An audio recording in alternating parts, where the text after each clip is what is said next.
Hi കൂട്ടുകാരെ, പുതിയൊരു വീഡിയോയിലേക്ക് എല്ലാവർക്കും സ്വാഗതം. അങ്ങനെ സുശീല പ്രതിഭയുടെ അച്ഛൻ്റെ അടുത്തോട്ട് ചെല്ലണം കേട്ടോ. എന്താ സുശീലേൻ്റെ ഇത്രയും നേരത്തെ ഇങ്ങോട്ടേക്ക് എന്നൊക്കെ ചോദിക്കും. അതൊരു വിശേഷമുണ്ടെന്ന് കരുതിക്കോ. എന്ത് വിശേഷം? അതെ, എൻ്റെ മൂത്ത മരുമകളുണ്ടല്ലോ, അവളെ എനിക്ക് കണ്ണെടുത്താൽ കണ്ടുകൂടാ. അവളെൻ്റെ മരുമകളായി ഞാൻ അംഗീകരിച്ചിട്ടില്ല. എന്നാൽ അങ്ങനെയല്ല പ്രതിഭയെ ഞാൻ എൻ്റെ മരുമകളായി കണ്ടിട്ടുള്ളത്. അതെന്തപ്പോൾ സുശീല ഇങ്ങനെയൊരു സംസാരം, അത് വേണോ എന്നൊക്കെ ഇങ്ങനെ ചോദിക്കുമ്പോൾ, ഞാനൊരു കാര്യമുണ്ടെന്ന് കൂട്ടിക്കോ. എൻ്റെ മകനെന്ന് പറയുന്ന സത്യന് അവന് വല്ലാത്തൊരു സ്നേഹവും ഒരു കരുണയൊക്കെയാണ് ഈ പറയുന്ന അനുപമയോട്. അതുകൊണ്ട് തന്നെ എനിക്ക് പറയാനുള്ളത്, അനുപമ ഇങ്ങനെ സ്നേഹിക്കുന്നത് കൊണ്ട് തന്നെ അവൻ ഇന്നലെ ആ വീട്ടിൽ പ്രതിഷേധം നടത്തി. എന്ത് പ്രതിഷേധം? സത്യനെ മുറ്റത്ത് വന്ന് കിടക്കുകയും പിന്നീട് സോനയുടെ റൂമിൽ ഈ പറയുന്ന പ്രതിഭയെ കെടുത്തലും നാത്തുൻ്റെ റൂമിലൊക്കെ പ്രതിഭയെ കെടുത്തുക എന്ന് പറയുന്നത് അത് ഇന്ദ്രന് വലിയ വിഷമം ഉണ്ടാക്കി. അതിനിപ്പോൾ എന്താ സുശീല, ഞങ്ങൾ ചെയ്യുക, കുറച്ച് ദിവസമൊക്കെ അങ്ങനെ പോട്ടെ. അയ്യോ അത് പറ്റില്ല, അതിനെന്താ ചെയ്യാന്നല്ല, നിങ്ങൾക്ക് അതിന് ചെയ്യാൻ കഴിയുള്ളൂ. എന്ത് ചെയ്യാൻ കഴിയും സുശീല? എന്തപ്പോൾ സുശീല പറഞ്ഞു വരുന്നത്? അതെ, നിങ്ങൾ വിചാരിച്ചാൽ മാത്രമാണ് പ്രതിഭയെ ഈ പറയുന്ന സത്യൻ്റെ കൂടെ കിടത്താൻ കഴിയുള്ളൂ. അയ്യോ സുശീല, അതൊന്നും നടക്കുന്ന കാര്യമില്ല എന്നിങ്ങനെ പറയുന്നുണ്ട് കേട്ടോ. അത് കേട്ട സുശീലയോട് പറയാണ്, ഇത് പറയുന്നത് പ്രതിഭയുടെ അമ്മയായിരിക്കൂട്ടാ. അതെന്താ നിങ്ങൾക്ക് എന്താ ഇങ്ങനെ ഒരു സംസാരം? അപ്പോൾ പ്രതിഭയുടെ അമ്മ പറയണം, അതൊന്നുമല്ല, സത്യനിപ്പോൾ ഇനിയിപ്പോൾ നാളെ എന്തെങ്കിലും അറിഞ്ഞാൽ സത്യനൊന്നും അറിയില്ല. നിങ്ങൾ ചെയ്യേണ്ട പ്രവൃത്തി ഞാൻ പറഞ്ഞു തരാം. നിങ്ങൾ പ്രതിഭയെ ഇങ്ങോട്ടേക്ക് കൊണ്ടുവരണം. അയ്യോ ഞങ്ങൾക്ക് സത്യൻ്റെ മുഖത്ത് നോക്കി കള്ളം പറയാൻ കഴിയില്ല. അവൻ ഞങ്ങളെ നാളെ വെറുക്കും. എൻ്റെ മോളെ അവന് ഇഷ്ടമാണ് എന്നൊക്കെ ഇങ്ങനെ പറയുമ്പോൾ ഉടൻ തന്നെ അവിടെ പറയാണ്, നിങ്ങൾ ഇങ്ങനെ തന്നെ വരുള്ളൂ എന്ന് പറഞ്ഞിട്ട് സുധനും ഈ അഭിപ്രായമാണ്. അപ്പോൾ സുധൻ പറയാണ്, അയ്യോ സുശീലേ, എൻ്റെ മകളെ നീ നിലവിളക്ക് കൊടുത്ത് കയറ്റിയതാണ്, അതുകൊണ്ട് എനിക്ക് ഈ അഭിപ്രായമല്ല. സുശീല എന്താ പറയുന്നത്, അതാണ് ഞങ്ങളുടെ വേദവാക്യം. എന്നാൽ നിങ്ങൾക്ക് കൊള്ളാം, നിങ്ങളുടെ മരുമകളെ ഞാൻ നല്ലപോലെ സ്നേഹിച്ചിട്ടേ ഉള്ളൂ. അതുകൊണ്ട് തന്നെ ഞാൻ പറയുന്ന കാര്യങ്ങൾ നിങ്ങൾ കേൾക്കുക എന്നൊക്കെ ഇങ്ങനെ പറഞ്ഞിട്ട് എന്തൊക്കെയോ പറഞ്ഞു കൊടുക്കുന്നുണ്ട് കേട്ടോ. പിന്നീടാണെങ്കിൽ ഇന്ദ്രനെയാണ് കാണിക്കുന്നത്. വിജയൻ ഇങ്ങനെ അമ്പലത്തിൽ നിന്ന് വരികയാണ്. അപ്പോൾ ഇന്ദ്രൻ വഴിയിൽ വെച്ച് കാണണം. അപ്പോൾ അവർ സ്കൂട്ടിയിലാണ് സംസാരിക്കുന്നത്. വിജയേട്ടാ നിങ്ങളെ കാണണമെന്ന് വിചാരിച്ചാൽ എന്താ വിശേഷിച്ച്? അതെ, ഞാൻ താമസിക്കുന്ന ആ വീടില്ല, അതൊന്നും ഒഴിയാണ്. ഞാനിപ്പം അവളുടെ വീട്ടിലോട്ട് പോകാത്രേ, അപ്പോൾ അതുകൊണ്ട് ഞാൻ ഒഴിയാണ്. അല്ല നിങ്ങൾ തമ്മിൽ എന്തെങ്കിലും പ്രശ്നമൊന്നുമില്ല, പക്ഷേ ഞങ്ങൾ തമ്മിൽ ഒഴിയാണ്.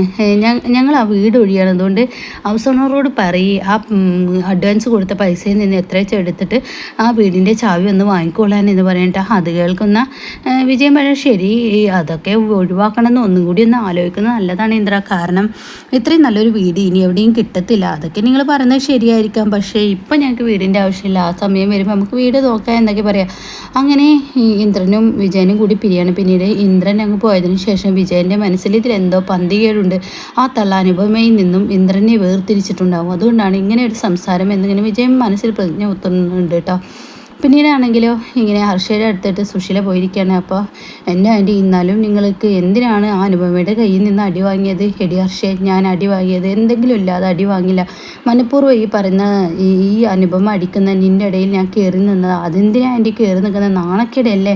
മരുമകൾ അമ്മയെ അടിച്ചു, അതൊക്കെ ശരിയാവാം, പക്ഷേ എൻ്റെ മകൻ കുറേ കാലങ്ങളായി എൻ്റെ വരുതിക്കുള്ളിലായിരുന്നില്ല. ഇപ്പോൾ എനിക്ക് എൻ്റെ മകനെ എന്ത് പറഞ്ഞാലും അവൻ എൻ്റെ വാക്കുകൾക്കാണ് അവന് മൂല്യം കൊടുക്കുന്നത്. അവനിക്ക് എൻ്റെ വാക്കാണ് വേദവാക്യം എന്നൊക്കെ പറയുമ്പോൾ അത് കേൾക്കുമ്പോൾ എന്നാലും വേണ്ടിയിരുന്നില്ല എന്ന് പറയട്ടോ. ഇപ്പോൾ എൻ്റെ മകൻ എൻ്റെ പരിധിക്കുള്ളിലായി, കുഞ്ഞു ഞങ്ങൾക്കൊപ്പമായി എന്ന് പറയട്ടോ. ഇതേ സമയം ഹർഷ പറയണേ, അയ്യോ കുഞ്ഞിനെ നിങ്ങൾക്കൊപ്പം നിർത്തുന്നത് സേഫ് അല്ല. കാരണം ഈ കുഞ്ഞ് നിങ്ങൾക്കൊപ്പമാകുമ്പോഴാണ് അനുപമ വീണ്ടും നിങ്ങളുടെ ജീവിതത്തിലോട്ട് വരിക.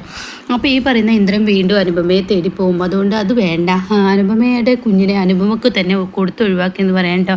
പിന്നീടാണെങ്കിലോ ഹർഷ അവളുടെ കയ്യിൽ നിന്ന് മേടിച്ച അടി ഉണ്ടല്ലോ, അത് ഒന്നൊന്നര അടി തന്നെയാണ്. അപ്പോൾ ഹർഷ പറയണം, പൊന്നീച്ച പോയിണ്ടാവില്ലേ കണ്ണിൽ നിന്ന്, അതൊക്കെ പോയി. എനിക്ക് വേദന സഹിക്കാൻ കഴിഞ്ഞില്ലെങ്കിലും ഈ പറയുന്ന ഇന്ദ്രനിൽ നിന്ന് അനുപമയെ വേറിരുത്താനുള്ള ആ ഒരു ഭാഗ്യം എനിക്ക് കിട്ടിയെന്നൊക്കെ ഇങ്ങനെ പറയട്ടെ. അപ്പോൾ ഹർഷ, നിനക്കെങ്ങനെയായിരുന്നു? എൻ്റെ സ്ഥിതി അതുമാതിരി തന്നെയായിരുന്നു. രവിയേട്ടൻ കാണാതിരിക്കാൻ ഫേഷ്യൽ ചെയ്തിട്ടൊക്കെയായിരുന്നു മുഖത്ത്. അത് കേൾക്കുന്ന രവി താഴ്ത്തി നിൽക്കുന്നുണ്ട് കേട്ടോ. അപ്പോൾ ഉടൻ തന്നെ എന്നിട്ട് രവി കണ്ടില്ല രവിയേട്ടൻ കണ്ടാൽ നാണക്കേടല്ലേ, ഫേഷ്യൽ തേച്ചത് കൊണ്ട് തന്നെ കാണാൻ പറ്റില്ല. പിന്നെ ഞങ്ങൾ തമ്മിൽ അത്ര സുഖത്തിലല്ല ഇപ്പോൾ പോകുന്നത്, ഞങ്ങൾ തമ്മിൽ വലിയ പൊരുത്തക്കേടുകളൊക്കെ ഉണ്ട് എന്ന് പറയട്ടെ. ഇതേ സമയം എന്തായാലും കുഞ്ഞിനെ കൊടുക്കാൻ നോക്കി എന്ന് ഹർഷ വീണ്ടും പറയണം. അപ്പോൾ ഉടൻ തന്നെ ആൻറ്റി എന്തിനാണ് വിഷമിക്കുന്നത്? വിച്ചുമോനെ എന്താണ് ആൻറ്റിയുടെ കുഞ്ഞാണല്ലോ, അപ്പോൾ ഉടൻ തന്നെ അതുകൊണ്ടാണ് എൻ്റെ സങ്കടം. വിച്ചുമോനെ എൻ്റെ കുഞ്ഞാണല്ലോ, അതുകൊണ്ടാണ് എൻ്റെ സങ്കടം എന്ന് പറയുമ്പോൾ ആൻറ്റിയുടെ കുഞ്ഞോ ഒരു ആൺകുട്ടിയല്ലേ, അവൻ വലുതായി തിരിഞ്ഞാൽ എന്തായാലും ആൻറ്റിയെ തേടി വരും. അതുകൊണ്ട് തന്നെ ആൻറ്റിയെ സങ്കടപ്പെടണ്ട.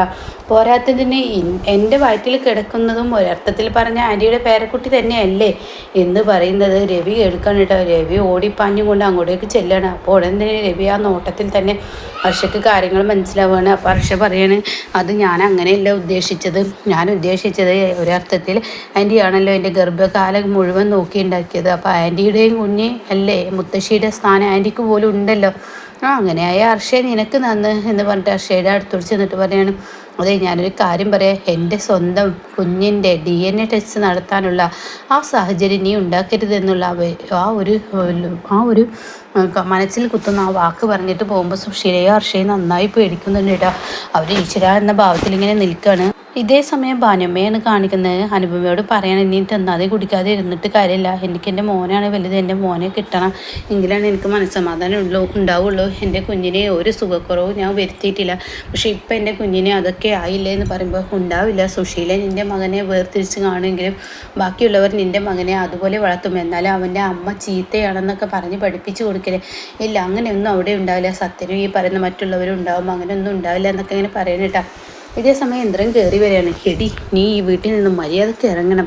അത് കേൾക്കുന്ന അനുഭവം പറയണേ, ഇല്ല ഇറങ്ങില്ല, ഹൗസ് ഓണറോട് പറഞ്ഞിട്ടുണ്ട് ഈ വീട്ടിൽ നിന്ന് ഇറങ്ങാൻ. അതിന് ഞാൻ ഈ വീട്ടിലോട്ട് കയറി വരുമ്പോൾ എൻ്റെ കുഞ്ഞിനെയും കൊണ്ടിട്ടാണ് വന്നത്, എൻ്റെ കുഞ്ഞിനെ എനിക്ക് കിട്ടണം, അവരെ നിനക്ക് മുന്നിൽ ഞാൻ തരില്ല എന്ന് പറയട്ടോ.